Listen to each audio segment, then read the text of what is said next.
Florencia, 1498.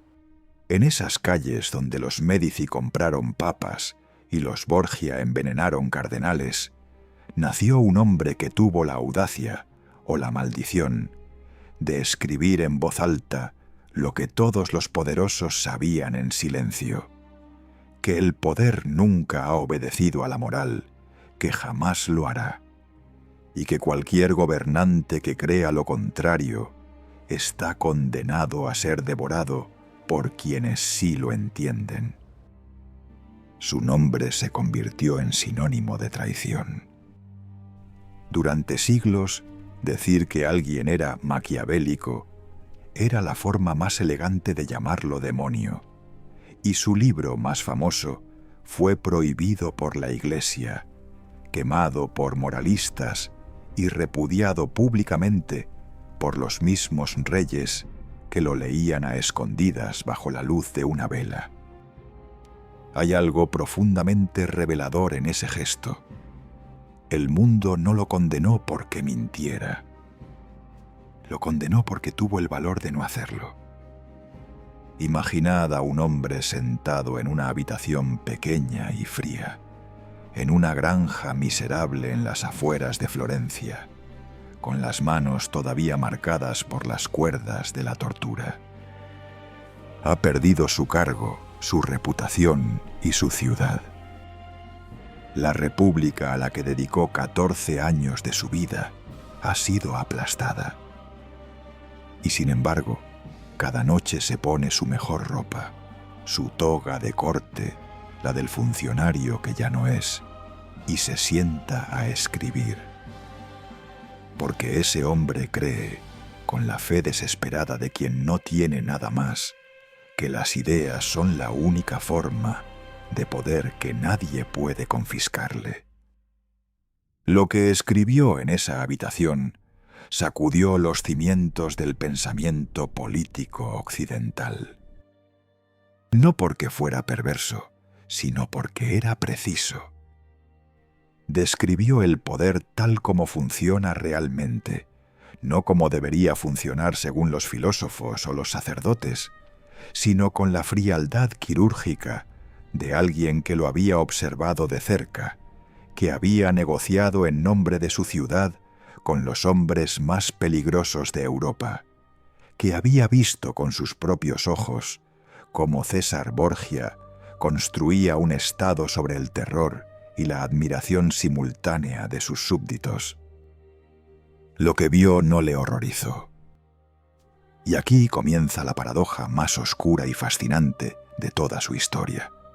El hombre acusado durante 500 años de haber enseñado a los tiranos cómo gobernar era, en el fondo de su alma, un republicano convencido, un servidor del pueblo que murió rechazado, olvidado y solo, sin que ninguno de los príncipes que absorbieron su pensamiento le tendiera jamás la mano. Sus ideas conquistaron Europa. Su nombre fue arrastrado por el barro. Y el libro que lo inmortalizó fue escrito, en última instancia, como una carta que nunca fue respondida. Cuando los Médici recuperaron Florencia en septiembre de 1512, Maquiavelo perdió su cargo en cuestión de semanas. El nuevo gobierno no necesitaba al secretario de la República que acababan de abolir. Lo destituyeron, lo multaron, lo confinaron al territorio florentino y le prohibieron entrar al Palazzo de la Signoria, el edificio donde había trabajado cada día durante casi 3 lustros. Era como amputarle un miembro. Maquiavelo era su trabajo de la misma forma en que algunos hombres son su fe. No como una ocupación, sino como una identidad, como la única forma que conocía de estar en el mundo con algún propósito. Sin ese cargo, era simplemente un hombre de mediana edad, sin fortuna significativa, con una familia que mantener y una mente extraordinaria que de repente no tenía dónde ejercerse. Luego llegó la lista, luego llegó el arresto, luego Llegó el Bargello, y sus cuerdas, y su frío, y su silencio interrumpido por el sonido de su propio cuerpo quebrándose. Maquiavelo pasó semanas en aquella celda, y hay algo que vale la pena detenerse a imaginar. ¿Qué pensaba un hombre así en esa oscuridad? No un hombre cualquiera, sino uno que había dedicado su vida entera a comprender cómo funciona el poder, que había diseccionado las decisiones de los príncipes con la frialdad de un anatomista, que había construido teorías brillantes sobre la naturaleza de la fortuna y la virtud y la necesidad. ¿Qué conclusiones saca ese hombre cuando el poder se vuelve contra él con la misma lógica despiadada que él mismo había teorizado? ¿Hay algo más devastador que tener razón de esa manera? La salvación llegó desde donde menos la esperaba. En marzo de 1513, el cardenal Giovanni de Medici fue elegido papa, convirtiéndose en León X. La familia entera de Florencia estaba de celebración, y como gesto de magnanimidad, el nuevo pontífice decretó una amnistía general.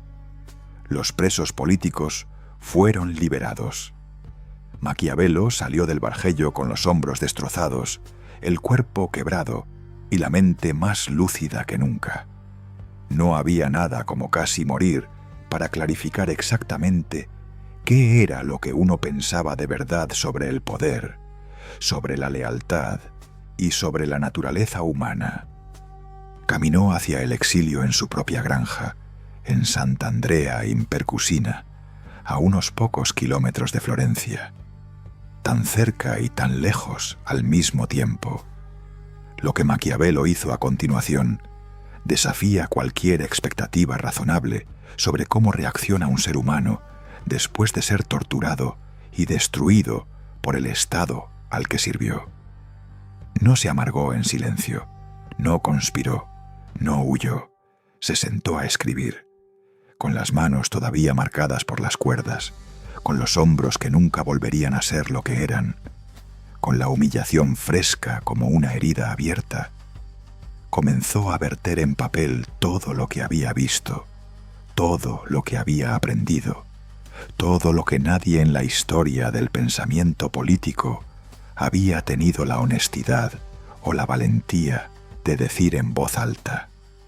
El libro que escribió en aquella granja mísera se convertiría en el texto político más influyente, más odiado y más mal comprendido de los últimos 500 años. Y la cruel ironía que atraviesa toda esta historia como una lanza es la siguiente. Lo escribió para recuperar el favor de los mismos hombres que lo habían torturado. Para entender a Maquiavelo, hay que entender primero la ciudad que lo fabricó, porque Florencia a finales del siglo XV no era simplemente una ciudad, era un laboratorio, un experimento vivo y sangriento sobre los límites del poder humano, sobre hasta dónde puede llegar la ambición cuando se combina con la inteligencia suficiente para disfrazarla de virtud. Era una ciudad donde los banqueros se comportaban como reyes, donde los artistas vivían bajo el patronazgo de familias que podían hacerlos inmortales o hacerlos desaparecer con la misma facilidad, donde la belleza y la brutalidad coexistían en el mismo palacio, a veces en la misma habitación. Nicolás Maquiavelo nació en esa ciudad el 3 de mayo de 1469, en el seno de una familia que tenía algo mucho más valioso que el dinero. Tenía libros y tenía orgullo. Su padre, Bernardo di Niccolò Maquiavelo, era un abogado de recursos modestos, pero de una cultura extraordinaria para su época. Bernardo mantenía un diario meticuloso en el que registraba cada libro que leía, cada texto clásico que adquiría, cada intercambio intelectual que consideraba digno de preservar. No era un hombre rico, pero era un hombre que entendía que la verdadera riqueza en Florencia no se medía únicamente en florines, sino en el acceso al conocimiento que otros no tenían. Crió a su hijo en ese espíritu, rodeado de Tito Livio, de Cicerón, de los historiadores romanos que describían repúblicas y tiranos con la misma objetividad implacable con la que un cirujano describe cuerpos. Nicolás aprendió latín desde niño, no como un ejercicio académico, sino como una llave que abría el mundo de los hombres que habían pensado antes que él sobre las mismas preguntas que lo obsesionarían toda su vida. Pero los libros eran solo la mitad de la educación que Florencia le ofrecía. La otra mitad estaba en las calles, en las plazas, en los rumores que circulaban entre los talleres y las logias de los mercaderes. Maquiavelo creció durante uno de los periodos más dramáticamente intensos de la historia florentina, una época en la que los eventos se sucedían con la velocidad y la violencia de una tragedia clásica representada en tiempo real. Tenía 8 años cuando Lorenzo de Médici, conocido para la posteridad como el Magnífico, consolidó su poder sobre la ciudad con una mezcla de mecenazgo cultural y control político que convertía a Florencia en la envidia de Italia. Tenía 9 cuando la conspiración de los Pazzi intentó asesinar a Lorenzo y a su hermano Giuliano durante la misa del domingo de Pascua en la catedral, y Giuliano murió con 19 puñaladas, mientras Lorenzo escapaba herido al sacristán. La conspiración fue aplastada con una brutalidad que dejó cuerpos colgando de las ventanas del Palazzo della Signoria. Maquiavelo tenía 9 años, y Florencia le estaba enseñando su primera lección sobre la naturaleza del poder. Las lecciones continuaron con una cadencia que no daba respiro. Tenía 23 años cuando Lorenzo el Magnífico murió, y su hijo Pedro II, un hombre con la mitad del talento político de su padre y el doble de la arrogancia, heredó Florencia en el peor momento posible. El rey Carlos VIII de Francia estaba cruzando los Alpes con un ejército de 30.000 hombres, el mayor que Italia había visto en generaciones, y Pedro II tomó la decisión que los florentinos no le perdonarían jamás. Capituló sin combatir, entregó las fortalezas que custodiaban las fronteras de la República y dobló la rodilla ante el rey francés, como si Florencia fuera una provincia y no una ciudad soberana. La reacción popular fue inmediata y furiosa. Los Médici fueron expulsados, el palacio familiar fue saqueado y Florencia se declaró república por primera vez en 60 años. Maquiavelo tenía 25 años y estaba mirando todo esto con los ojos muy abiertos. Lo que siguió a la caída de los Médici fue quizás lo más extraño y lo más revelador de todo. En el vacío de poder que dejó su expulsión, Florencia no encontró un estadista ni un general. Encontró a un fraile. Girolamo Savonarola era un dominico de Ferrara, con una voz como un trueno y una visión apocalíptica de la historia que convirtió a Florencia, en cuestión de meses, en una teocracia medieval incrustada en el corazón del Renacimiento. Sus seguidores quemaban espejos, pelucas, libros de poesía y pinturas en las llamadas hogueras de las vanidades. Los mismos ciudadanos que habían aplaudido a Lorenzo el Magnífico por financiar a Botticelli y a Leonardo, ahora arrojaban obras de arte a las llamas con la misma entrega fervorosa. Maquiavelo observaba esto con una mezcla de incredulidad y fascinación analítica que era ya, a sus 20 y tantos años, completamente característica de su manera de estar en el mundo. Savonarola duró años en el poder antes de que el Papa Alejandro VI lo excomulgara, antes de que sus propios seguidores lo abandonaran y antes de que Florencia, con la misma vehemencia con la que lo había adorado, lo condenara a muerte. Fue quemado en la misma plaza donde había quemado las vanidades de otros, y Maquiavelo tenía 29 años cuando contempló ese espectáculo. Años después, escribiría una de las frases más frías y más devastadoras de toda su obra: que los profetas armados triunfan y los profetas desarmados se arruinan. No necesitaba citar un ejemplo. El ejemplo había ardido ante sus ojos en la Plaza de la Señoría.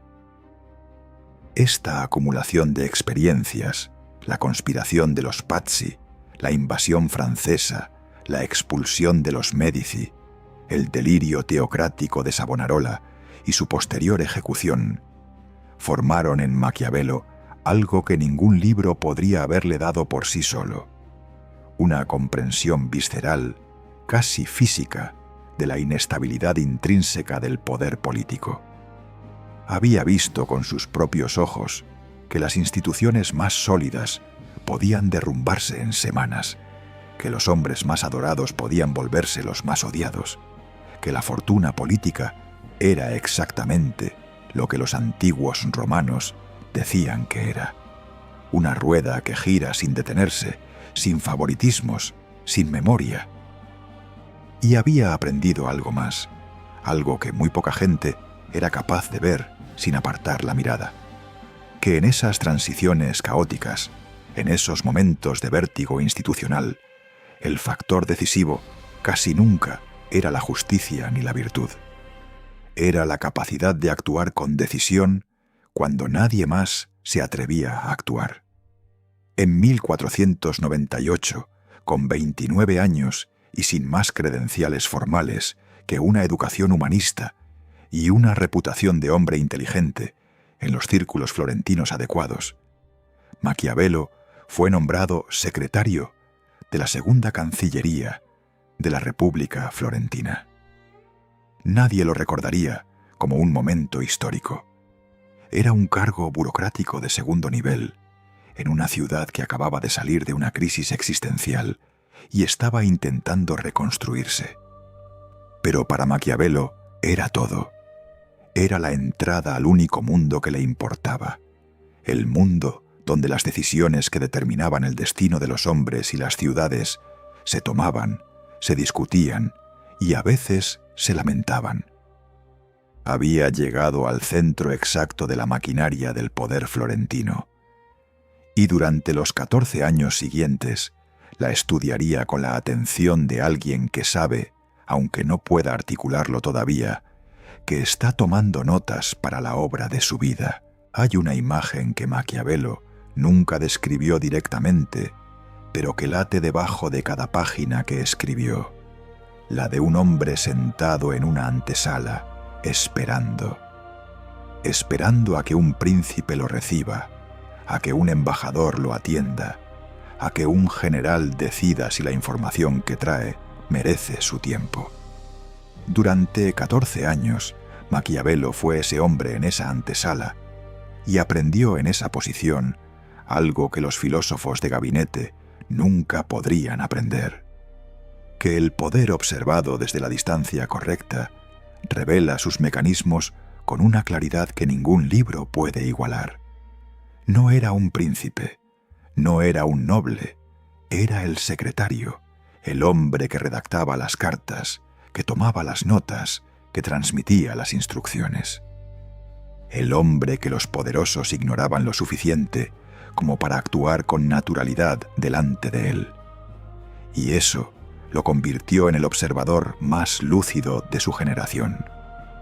Su cargo oficial era el de secretario de la Segunda Cancillería, un puesto administrativo que en teoría se ocupaba de los asuntos internos de los territorios florentinos. Pero la realidad de su trabajo fue mucho más vasta y más fascinante que cualquier descripción burocrática. Desde el primer año, Maquiavelo fue enviado en misiones diplomáticas a los rincones más volátiles de la Italia de su tiempo. Negoció con los señores de la Romaña, viajó a la corte de Francia no una, sino veces. Se sentó ante el Papa Julio II, en el momento en que este pontífice guerrero estaba rehaciendo el mapa político de la península itálica, con la misma decisión con la que otros hombres mueven piezas en un tablero. Cada misión era una inmersión en la lógica del poder, tal como se ejercía realmente, sin los barnices retóricos con los que los humanistas de su época intentaban recubrirlo. La misión a Francia fue particularmente reveladora. Maquiavelo viajó a la corte del rey Luis XII en 1500 con 31 años y una instrucción diplomática mínima para negociar en nombre de Florencia, en un momento en que la ciudad necesitaba desesperadamente el apoyo francés para no ser devorada por sus vecinos. Lo que encontró en esa corte lo impresionó y lo inquietó a partes iguales. Encontró un rey que tomaba decisiones con una velocidad que hacía que los deliberativos procesos republicanos de Florencia parecieran una broma costosa. Encontró ministros que hablaban con absoluta franqueza sobre los intereses nacionales, sin ningún intento de disimularlos bajo principios morales. Y encontró, sobre todo, una certeza que empezó a formarse en su mente con la solidez de una piedra, que los florentinos, con toda su sofisticación cultural, eran ingenuos políticos comparados con los poderes que los rodeaban. Regresó a Florencia con esa incomodidad instalada en el pecho y no la abandonó jamás. Pero fue la misión a la corte de Maximiliano I, el sacro emperador romano, la que le proporcionó uno de los análisis más agudos de su carrera. Maquiavelo pasó meses observando al emperador, un hombre de intenciones grandiosas y ejecución caótica, que constantemente iniciaba empresas militares y diplomáticas, que luego abandonaba a mitad de camino porque cambiaba de opinión o se dejaba convencer por el último consejero que había hablado con él. En los despachos que enviaba a Florencia desde esa corte, Maquiavelo fue desarrollando una teoría sobre el liderazgo político que después estructuraría en El Príncipe, que la irresolución es más fatal que el error, que un gobernante que actúa mal pero con consistencia produce mejores resultados que uno que actúa bien pero de forma impredecible, porque el poder necesita ser legible para ser respetado. Maximiliano primero fue, en muchos sentidos, el manual negativo que complementó el manual positivo que le proporcionaría César Borgia. Y luego estaba el asunto de la milicia. Uno de los proyectos que Maquiavelo impulsó con mayor energía durante su periodo como secretario fue la creación de una milicia ciudadana para Florencia, en contraposición al sistema de mercenarios que la República, como casi todas las ciudades italianas de la época, utilizaba para defenderse. Esta iniciativa revelaba algo fundamental sobre su carácter. Maquiavelo no era solo un observador. Era un hombre con convicciones profundas sobre cómo debían organizarse las comunidades políticas, y estaba dispuesto a luchar por esas convicciones dentro del sistema institucional que le había sido confiado. Su tesis era simple y radical al mismo tiempo. Un Estado que depende de soldados alquilados para su defensa no es verdaderamente soberano, porque su existencia está siempre a merced de hombres cuya lealtad termina donde termina el pago. La República necesitaba ciudadanos que pelearan por ella porque era suya. Contra toda resistencia, logró que el experimento se pusiera en marcha en 1505. El proyecto de la milicia tuvo un éxito notable en sus primeros años. Los soldados ciudadanos reclutados en el territorio florentino contribuyeron de forma decisiva a la recuperación de Pisa en 1509, una ciudad que Florencia llevaba 15 años intentando reconquistar sin éxito usando mercenarios. Fue uno de los momentos más brillantes de la carrera de Maquiavelo, una confirmación práctica de que sus teorías no eran especulaciones académicas, sino análisis aplicables a la realidad. Pero la misma milicia que representaba su mayor triunfo se convertiría 3 años después en el instrumento de su destrucción, cuando los soldados ciudadanos se desbandaron en Prato ante el avance del ejército español, sin ofrecer resistencia significativa, y la caída de esa ciudad abrió el camino para el regreso de los Médici. Las teorías de Maquiavelo sobre la milicia ciudadana eran correctas en principio. Simplemente necesitaban tiempo que la historia no le concedió. A lo largo de estos 14 años de servicio, Maquiavelo acumuló algo que ningún filósofo político anterior había tenido en la misma medida: evidencia empírica. Había visto cómo funcionaba el poder desde adentro, no desde la biblioteca, sino desde la sala de negociaciones, desde el campamento militar, desde la antesala del príncipe. Había observado a hombres brillantes tomar decisiones estúpidas por razones emocionales y a hombres mediocres tomar decisiones brillantes por pura intuición.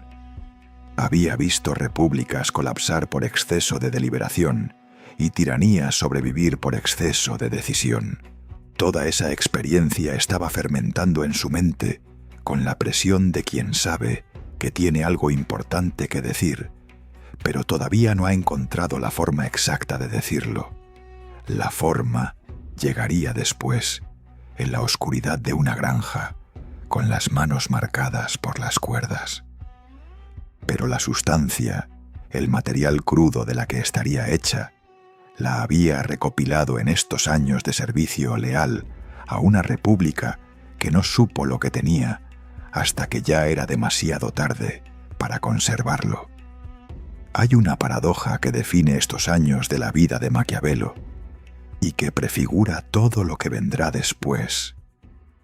El hombre que la posteridad recordaría como el teórico del príncipe absoluto, como el apologista del poder sin escrúpulos, como el maestro de los tiranos, dedicó los mejores años de su vida a servir a una república con una devoción que sus contemporáneos reconocieron y que sus enemigos nunca pudieron negarle del todo. Creía en la República Florentina con la misma intensidad con la que otros hombres de su tiempo creían en Dios. Y cuando esa república cayó, cuando los Médici volvieron y el sistema al que había consagrado su energía fue barrido en semanas, algo en Maquiavelo se quebró, de una manera que ninguna tortura física podría haber producido por sí sola. Porque hay heridas que solo puede infligir la historia cuando decide que el experimento al que dedicaste tu vida ya no le resulta útil. En el otoño de 1502, Maquiavelo recibió una de las misiones más importantes de su carrera como secretario: viajar a la Romaña para negociar con César Borgia, el hijo ilegítimo del Papa Alejandro VI, el hombre que en ese momento estaba construyendo un estado personal en el centro de Italia, con una combinación de brutalidad calculada, inteligencia política excepcional y una capacidad para la traición que sus contemporáneos describían con una mezcla de horror y admiración que no podían disimular. Maquiavelo llegó a ese encuentro como representante de una república pequeña y nerviosa, que necesitaba saber si Borgia era una amenaza o una oportunidad. Lo que encontró transformó su manera de pensar sobre el poder de una forma que ninguna experiencia diplomática anterior había logrado. César Borgia tenía 27 años en ese momento y ya había acumulado una reputación que hacía que los príncipes más experimentados de Italia se mordieran los labios antes de pronunciar su nombre en voz alta. Había renunciado al cardenalato, algo que nadie había hecho antes en la historia de la Iglesia, para convertirse en un condottiere al servicio de su padre y de sus propias ambiciones. Había conquistado ciudades con una velocidad que desconcertaba a sus enemigos. Había eliminado a sus rivales con una eficiencia que sus contemporáneos describían como sobrehumana, y no siempre con admiración. Y había construido en los territorios que controlaba algo que Italia llevaba generaciones sin ver: un orden. Un orden brutal, sí, pero un orden al fin. Las carreteras de la Romaña eran más seguras bajo Borgia que bajo los señores locales que él había desplazado. Los campesinos pagaban impuestos, pero no eran masacrados por las milicias privadas de nobles en guerra permanente. El terror que Borgia inspiraba era, en cierto modo, la forma más eficiente de paz que esa región había conocido en décadas. Maquiavelo pasó varios meses en la corte de Borgia durante esa misión, y los despachos que enviaba a Florencia durante ese periodo son documentos fascinantes. Están escritos con la precisión de un naturalista que ha encontrado un espécimen que no encaja en ninguna categoría existente. Maquiavelo describe a Borgia con un detalle que va más allá de lo que requería el informe diplomático. Su forma de recibir a los embajadores, su costumbre de reunirse con ellos de noche para que la oscuridad ocultara sus expresiones, su capacidad para inspirar lealtad feroz en los hombres que elegía para su servicio y terror absoluto en quienes decidía convertir en enemigos.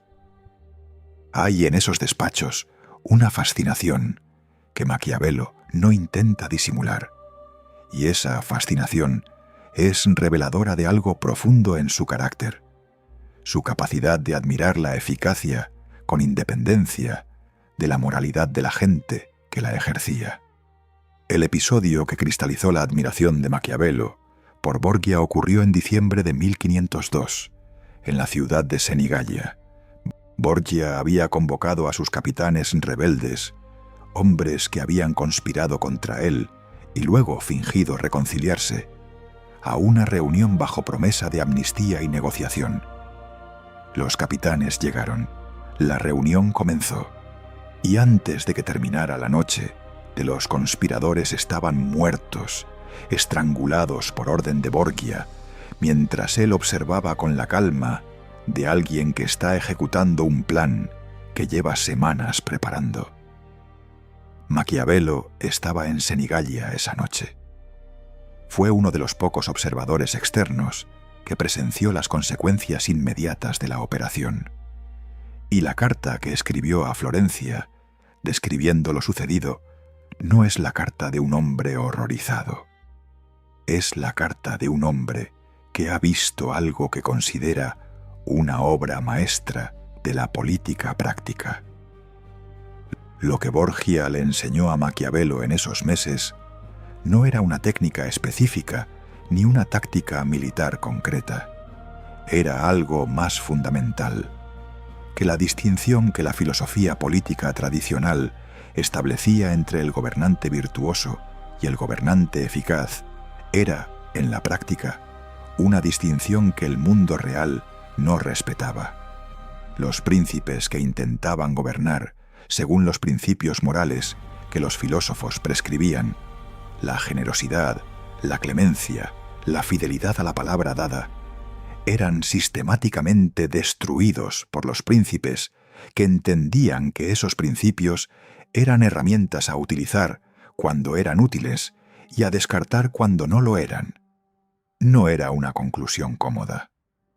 Maquiavelo no la abrazó con entusiasmo. La abrazó con la resignación de alguien que ha observado la evidencia durante demasiado tiempo como para seguir ignorándola. Pero la historia de César Borgia tenía un segundo acto que Maquiavelo no podía ignorar, por incómodo que fuera para su teoría. En agosto de 1503, el Papa Alejandro VI murió repentinamente, probablemente de malaria, aunque los rumores de envenenamiento circularon con la misma velocidad que la noticia de su muerte. César Borgia, que había construido todo su poder sobre la base del papado de su padre, se encontró de golpe sin ese sustento. Estaba enfermo él mismo en el momento de la muerte de Alejandro, demasiado débil para actuar con la decisión que la situación requería, y vio cómo su cuidadosamente construido estado se desmoronaba en semanas. Fue arrestado, escapó, murió en una batalla menor en Navarra en 1507, a los 31 años, olvidado por los mismos príncipes que habían temblado ante su nombre. El edificio que había levantado con tanta brutalidad y tanta inteligencia no sobrevivió ni años a la muerte de su fundador. Este fracaso final de Borgia planteaba una pregunta que Maquiavelo nunca resolvió del todo satisfactoriamente. Si Borgia había hecho casi todo bien según los criterios del análisis político pragmático, si había sido decisivo, cruel cuando era necesario, generoso cuando convenía, y había construido instituciones razonablemente sólidas en los territorios que controlaba, ¿por qué había caído? La respuesta que Maquiavelo elaboró en El Príncipe era que Borgia había cometido un error fatal.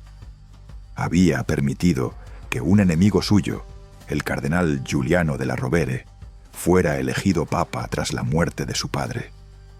Sabía que della Rovere lo odiaba. Sabía que su elección sería su condena.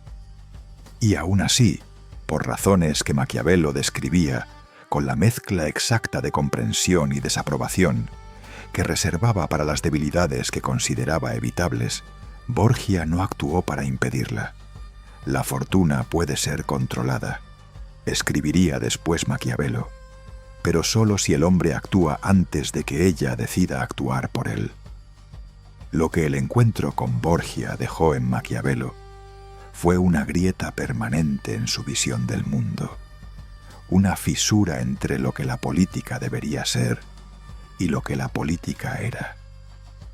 Durante años había servido a una república con la convicción de que las instituciones bien diseñadas podían producir gobiernos estables y justos.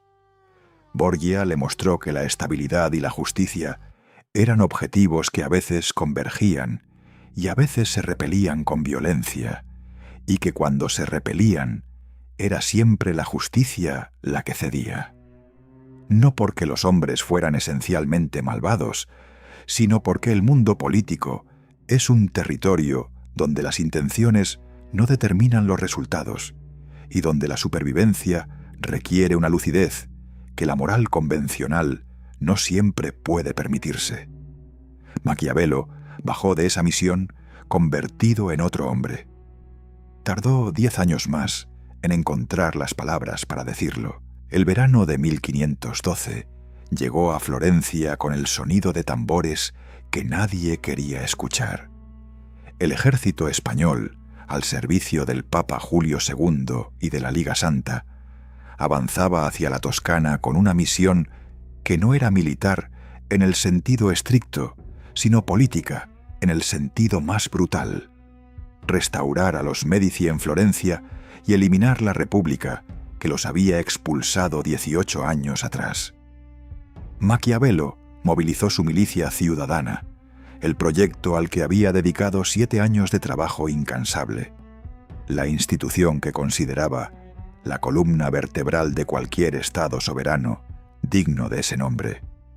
Los soldados ciudadanos marcharon hacia Prato, la ciudad que custodiaba el acceso a Florencia desde el norte. Y allí, el 29 de agosto de 1512, la milicia se desintegró ante el primer ataque español con una rapidez que dejó a Maquiavelo sin palabras. Prato fue saqueada con una ferocidad que sus habitantes no olvidarían en generaciones. El camino hacia Florencia estaba abierto. La República Florentina no sobrevivió ni 2 semanas al desastre de Prato. El gobierno capituló Los Médici entraron en la ciudad entre la indiferencia resignada de una población demasiado exhausta para resistir y el sistema institucional que Maquiavelo había servido durante 14 años fue desmantelado con la misma eficiencia clínica con la que se desmonta un andamiaje cuando el edificio ya no lo necesita. El 1 de noviembre de 1512, Maquiavelo fue destituido de todos sus cargos, multado con 1000 florines, una suma que casi arruinó a su familia, y confinado al territorio florentino bajo prohibición de entrar en el Palazzo de la Signoria. El hombre que había sido el cerebro diplomático de la República se convirtió de la noche a la mañana en un ciudadano ordinario sin función, sin ingreso estable y sin futuro político visible.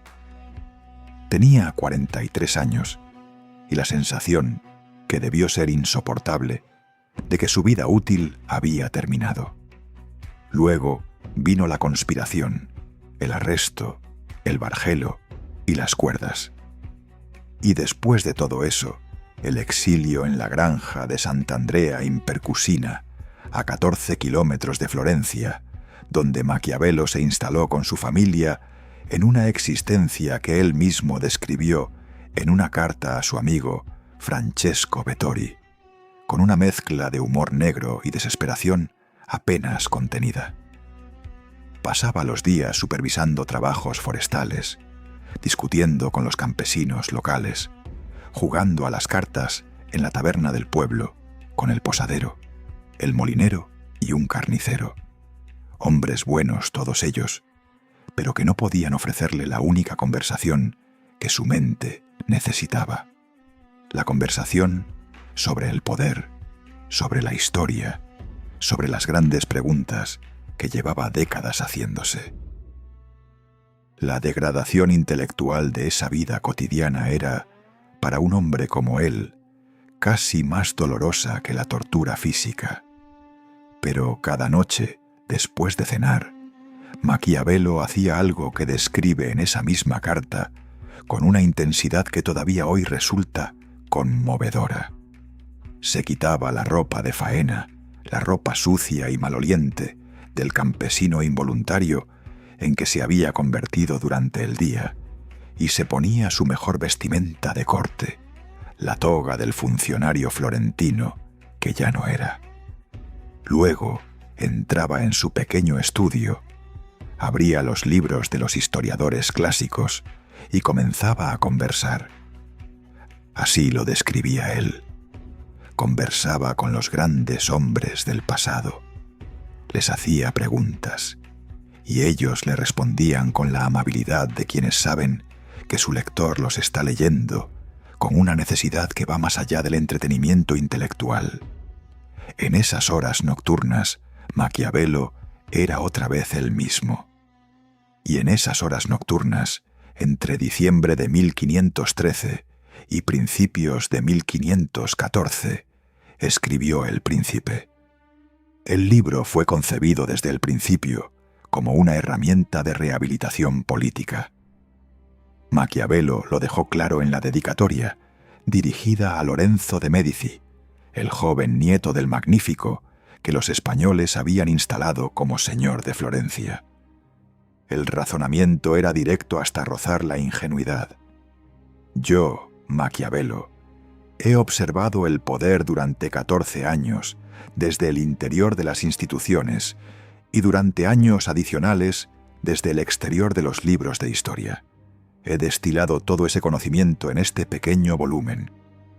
Os lo ofrezco como el regalo más valioso que un hombre de mi condición puede ofrecer a un príncipe de la vuestra. La súplica implícita era transparente. Maquiavelo quería volver. Quería un cargo, cualquier cargo, que le permitiera participar de nuevo en el único mundo que consideraba real. Lorenzo de Médici recibió el manuscrito y, según cuenta la tradición, lo dejó sin leer sobre una mesa mientras prestaba más atención a un par de perros de caza que alguien le había regalado el mismo día. La humillación era perfecta en su involuntaria crueldad. Lo que hacía a El Príncipe tan perturbador para sus contemporáneos y tan fascinante para los 5 siglos de lectores que vendrían después, no era su cinismo. El cinismo político no era una novedad en 1513.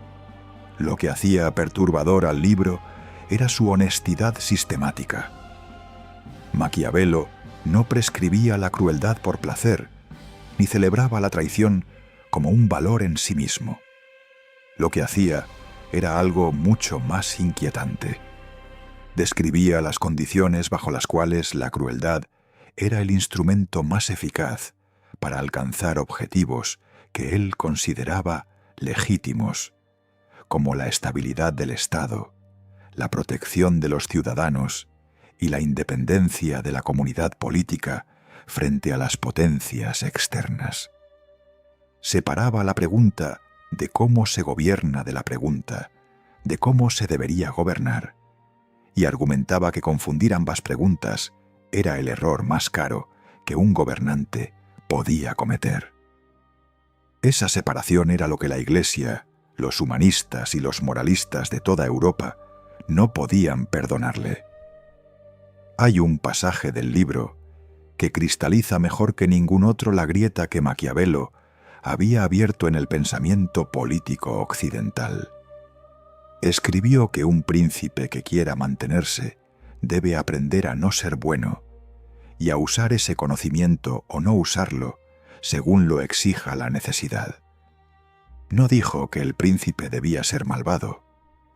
Dijo que debía saber cómo serlo cuando la situación lo requiriera, y que un gobernante que no poseyera esa capacidad era tan peligroso para sus ciudadanos como un médico que no supiera administrar venenos en las dosis correctas.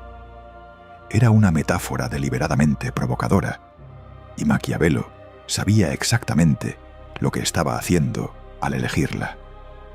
Estaba diciendo, con la precisión de alguien que ha pensado cada palabra, que la moral privada y la ética pública son territorios distintos, con lógicas distintas, y que pretender lo contrario no es virtud. Es cobardía intelectual disfrazada de principio. El Príncipe circuló durante años en manuscrito antes de ser publicado, y ya en esa forma restringida produjo el escándalo silencioso que Maquiavelo debió haber anticipado.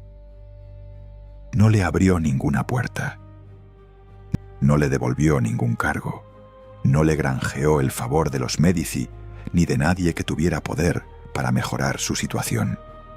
El libro que lo inmortalizó durante 500 años le fue completamente inútil durante su propia vida. Y esa inutilidad tiene algo de sentencia poética, la clase de ironía que la historia reserva para los hombres que tuvieron la claridad suficiente para ver la verdad y la ingenuidad suficiente para creer que la verdad, por sí sola, era suficiente moneda de cambio en el mercado del poder. Hay algo peculiarmente humano en la manera en que Maquiavelo pasó los últimos 14 años de su vida, intentando con una persistencia que rozaba la obstinación volver a ser lo que había sido, como si la historia fuera un error administrativo que podía corregirse con la carta adecuada enviada a la persona adecuada en el momento adecuado. Escribió a Francesco Vettori, su amigo mejor conectado en Roma, con una regularidad que delataba la ansiedad detrás de cada frase pulida. Le pedía que mencionara su nombre, que sugiriera su utilidad, que recordara a los poderosos que existía un hombre en una granja cerca de Florencia que sabía más sobre política italiana que casi cualquier otro hombre vivo. Las respuestas de Vettori eran amables, inteligentes y completamente inútiles. El mundo había seguido girando sin Maquiavelo y no sentía ninguna urgencia particular de detenerse para reincorporarlo. En esos años de exilio interior, Maquiavelo no se limitó a escribir El Príncipe. Produjo una obra de una amplitud que desmiente la imagen del hombre derrotado, que muchos biógrafos han tendido a proyectar sobre este período.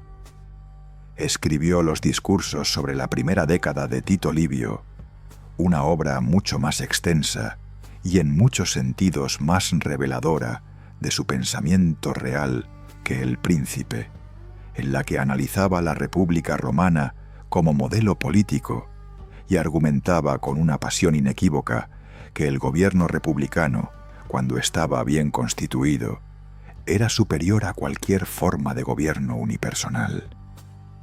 Escribió El arte de la guerra, un tratado sobre organización militar que influyó en el pensamiento estratégico europeo durante décadas.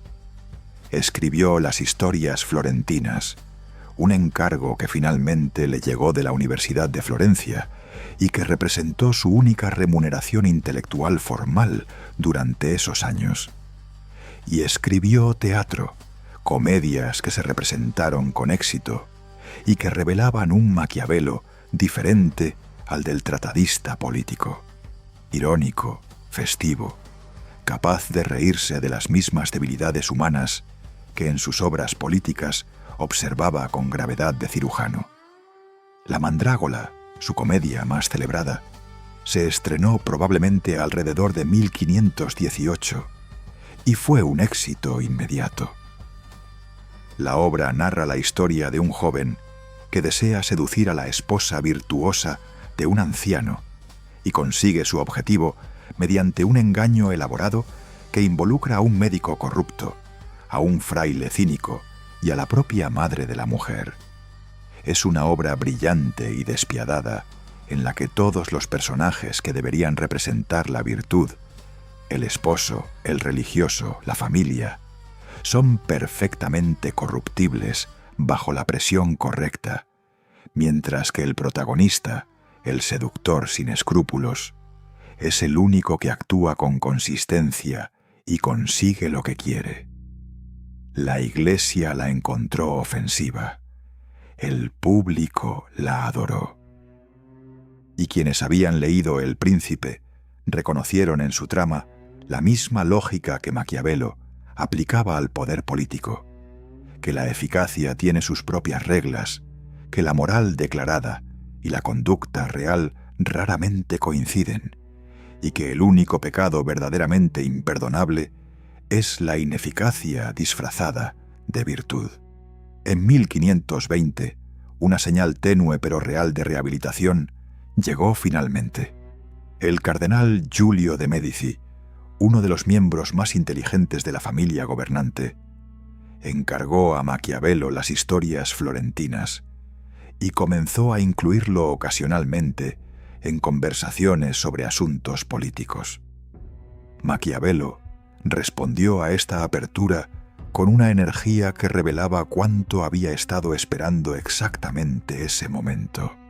Se instaló parte del tiempo en Florencia, frecuentó los jardines Oricellari, donde un grupo de jóvenes intelectuales se reunía para discutir filosofía política y literatura clásica, y encontró en ese círculo algo que la granja no podía darle: interlocutores a su altura, hombres jóvenes que leían sus manuscritos con la seriedad que merecían y que debatían sus ideas con el rigor que él exigía.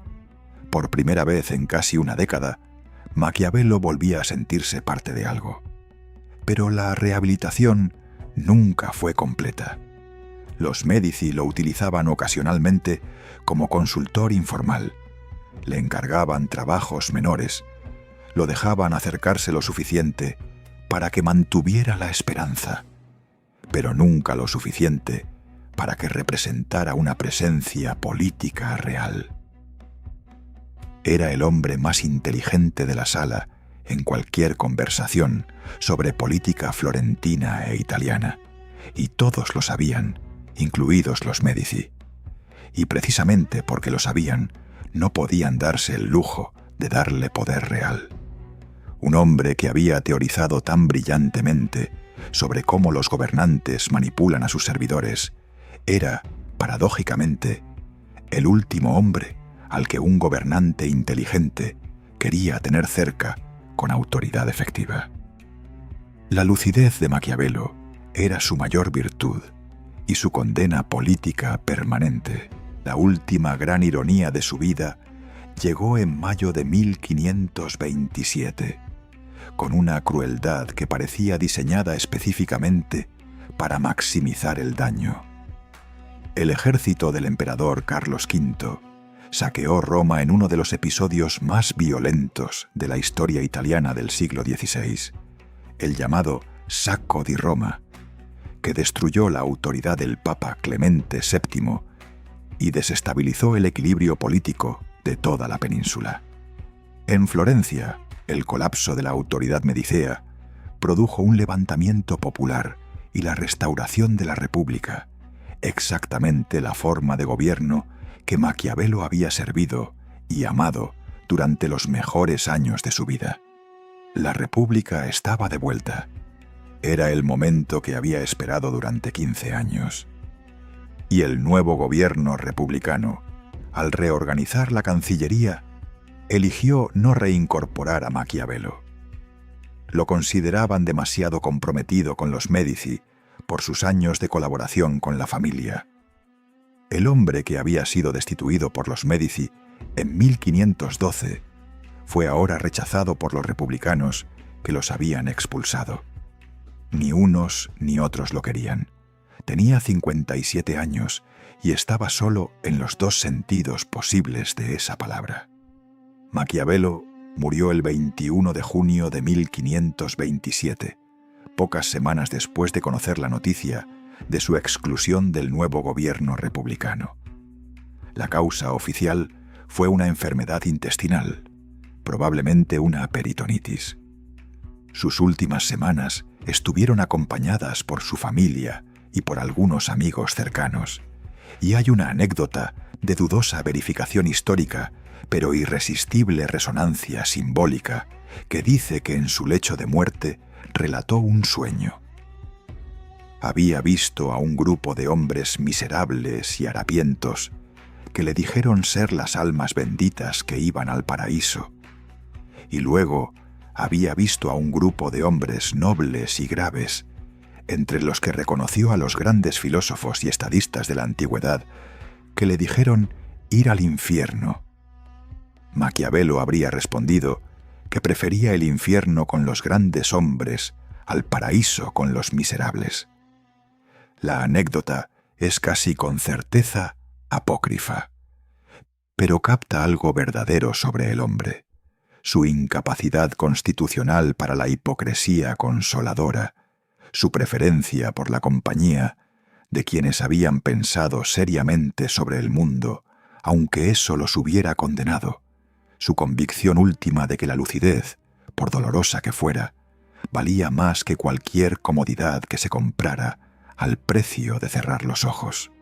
Fue enterrado en la iglesia de Santa Croce de Florencia, la misma iglesia donde descansan Miguel Ángel, Galileo y Dante. La ironía monumental de ese vecindario eterno es casi demasiado perfecta para ser comentada. El hombre, cuyas ideas fueron condenadas como diabólicas durante 2 siglos, reposa en el panteón de los más grandes italianos de todos los tiempos, en una ciudad que nunca supo qué hacer con él mientras vivía. El Príncipe fue publicado por primera vez en 1532, 5 años después de la muerte de su autor, y el escándalo que produjo fue tan inmediato y tan visceral que resulta difícil comprenderlo del todo desde la distancia de 5 siglos. La Iglesia lo incluyó en el índice de libros prohibidos en 1559, convirtiéndolo automáticamente en el libro más buscado de Europa. Los teólogos lo condenaron como un manual satánico. Los moralistas lo denunciaron como la corrupción sistemática de la ética política. Y los príncipes de toda Europa, desde Francisco I de Francia hasta Enrique VIII de Inglaterra, lo leían en privado con la atención de quienes reconocen en un texto algo que ya sabían, pero que nadie había tenido la imprudencia de escribir en voz alta. La prohibición fue, en ese sentido, la mejor publicidad posible. Maquiavelo conquistó Europa exactamente como él había teorizado que debía conquistarse un territorio. Primero generando miedo, luego generando dependencia. Pero lo que 5 siglos de lectores, condenadores y defensores han hecho con el pensamiento de Maquiavelo revela algo más interesante que el propio texto. Revela cuánto necesitamos que el mensajero sea culpable para no tener que enfrentarnos al mensaje.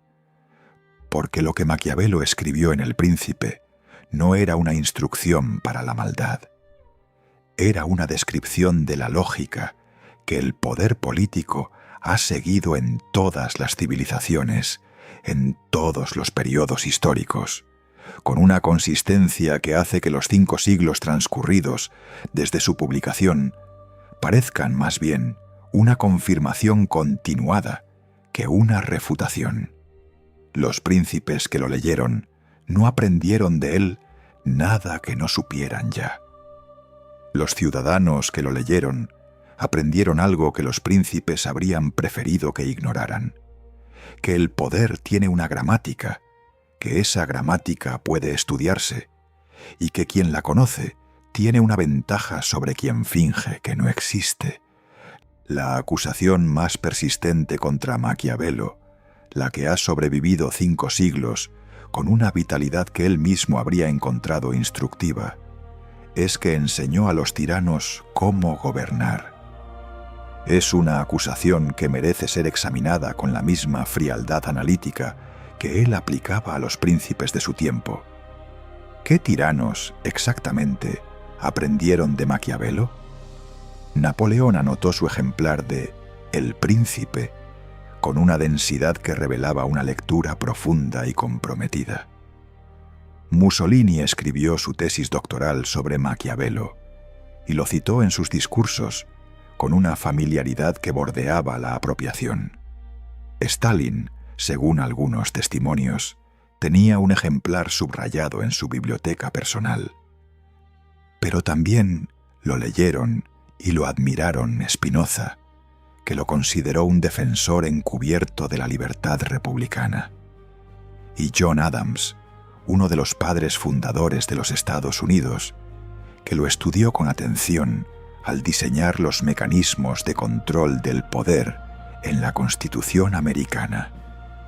El mismo libro sirvió a tiranos y a fundadores de repúblicas, lo cual sugiere que el problema nunca estuvo en el libro.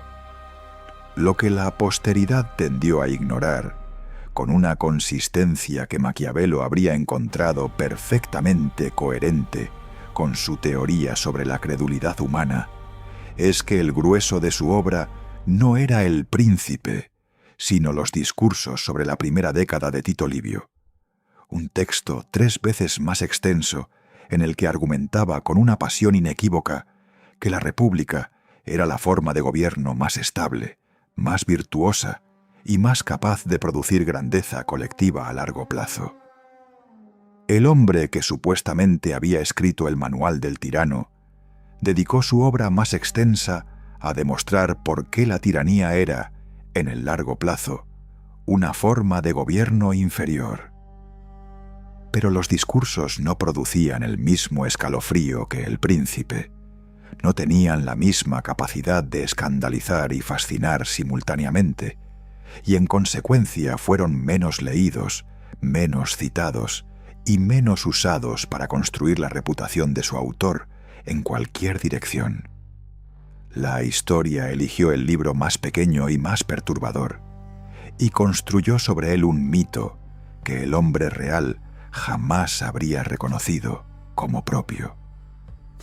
Hay una pregunta que flota sobre toda la obra de Maquiavelo, y que él nunca respondió directamente, quizás porque era demasiado honesto para fingir que tenía una respuesta satisfactoria.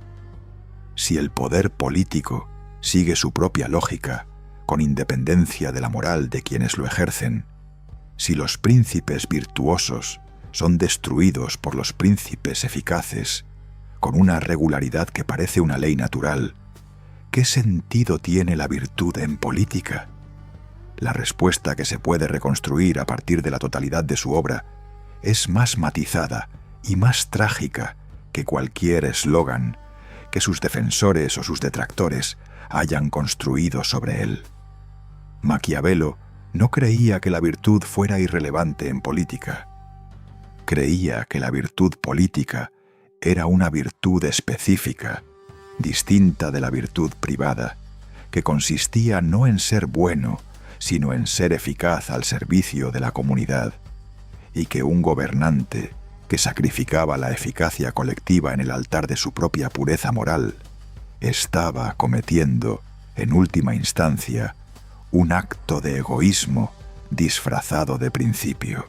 Esa distinción que Maquiavelo trazó con una claridad que sus contemporáneos encontraron insoportable, es la que hace que su pensamiento siga siendo relevante en una época que él no podía imaginar, pero que habría reconocido sin dificultad. Porque el problema que él identificó en la Florencia del siglo XVI no ha desaparecido. Sigue siendo el problema central de cualquier comunidad política que intente organizarse bajo la tensión entre lo que sus gobernantes deberían ser y lo que el ejercicio del poder requiere que sean.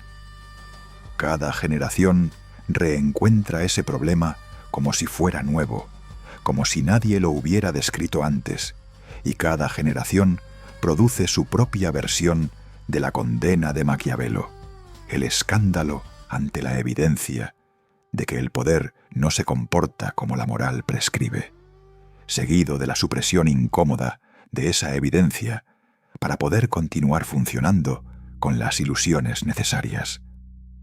Lo que quedó de Maquiavelo después de su muerte fue exactamente lo contrario de lo que él había querido dejar. Quería ser un consejero activo, un hombre de Estado con influencia real sobre las decisiones que determinaban el destino de Florencia e Italia. Dejó en cambio un conjunto de textos que transformaron el pensamiento político occidental de maneras que ningún cargo administrativo habría podido lograr. Quería ser útil en su tiempo. Resultó ser indispensable para todos los tiempos posteriores. Quería que los Médici leyeran su libro y le devolvieran su puesto. El libro fue leído por Napoleón, por los fundadores de la República Americana, por los teóricos del Estado moderno, por cada generación de estudiosos que ha intentado entender cómo funciona realmente el poder político. La escala de su influencia final hace que el fracaso de su ambición inmediata parezca retrospectivamente casi una condición necesaria. Para que sus ideas pudieran llegar a todos los príncipes de la historia, tuvo que ser rechazado por el suyo. Y aquí es donde la historia de Maquiavelo deja de ser la historia de un hombre y se convierte en algo más incómodo y más universal. La pregunta que su vida y su obra plantean no es si tenía razón sobre el poder. 500 años de historia han respondido esa pregunta con una elocuencia que no necesita comentario adicional. La pregunta que su historia plantea es otra, más personal y más difícil de esquivar.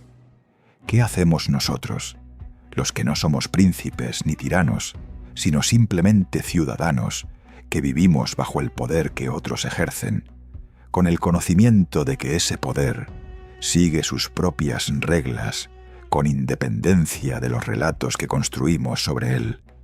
Si miramos al espejo que Maquiavelo sostuvo ante su tiempo y reconocemos en él el reflejo del nuestro, ¿elegimos mirar con sus ojos o seguimos prefiriendo el consuelo de las ilusiones que él se negó a mantener?